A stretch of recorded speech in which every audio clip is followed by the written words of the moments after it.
月这是要了么？与阿娘的地破路，မျောလင်းထားတဲ့နေမှာပဲ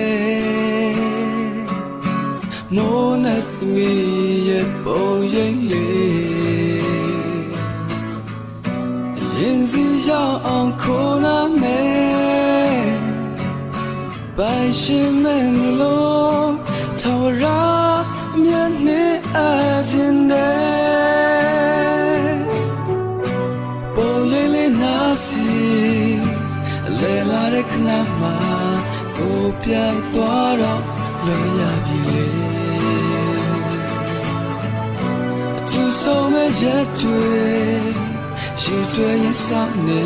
ဒီပုံရိပ်ကလေးပဲလွယ်သမျှဖြစ်